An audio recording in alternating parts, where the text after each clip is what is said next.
যুক্তরাষ্ট্রের দক্ষিণ ও মধ্য এশিয়া বিষয়ক সহকারী পররাষ্ট্রমন্ত্রী ডোনাল্ড লুর বাংলাদেশ সফর বিএনপির কাছে গুরুত্বপূর্ণ নয় মন্তব্য করেছেন দলটির স্থায়ী কমিটির সদস্য নজরুল ইসলাম খান। বিকেলে গুলশান কার্যালয়ে জাতীয়তাবাদী সমমনা জোট ও লেবার পার্টির নেতাদের সঙ্গে বৈঠক শেষে এ কথা বলেন তিনি। বৈঠকে নির্বাচন পরবর্তী রাজনৈতিক পরিস্থিতি এবং নতুন করে আন্দোলনের কৌশল নিয়ে আলোচনা হয়।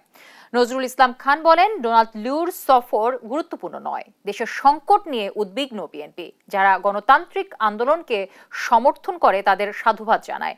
এ সময় ওবায়দুল কাদেরের বক্তব্যের প্রতিক্রিয়ায় তিনি বলেন, অতীতের মতো ভবিষ্যতেও নিজেরা সহিংসতা করে বিরোধীদের উপর দোষ চাপাতে পারে আওয়ামী লীগ। ডোনাল্ড লুর ব্যাপারটা আমাদের কাছে এটা অত গুরুত্বপূর্ণ না, যতটা গুরুত্বপূর্ণ কুকি চীনের যে আচরণ, যেটা নিয়ন্ত্রণ করতে সরকার প্র্যাকটিক্যালি ব্যর্থ হচ্ছে। ডোনাল্ড লু তো অনেক দূরের মানুষ আর কি। আমরা শঙ্কিত আমার নিজের দেশের অবস্থা নিয়ে। আমরা শঙ্কিত যে আমাদের দেশে যারা ব্যাংক লুটেরা তাদেরকে মুক্ত করার জন্য সরকারের যে অপচেষ্টা, ওটা নিয়ে।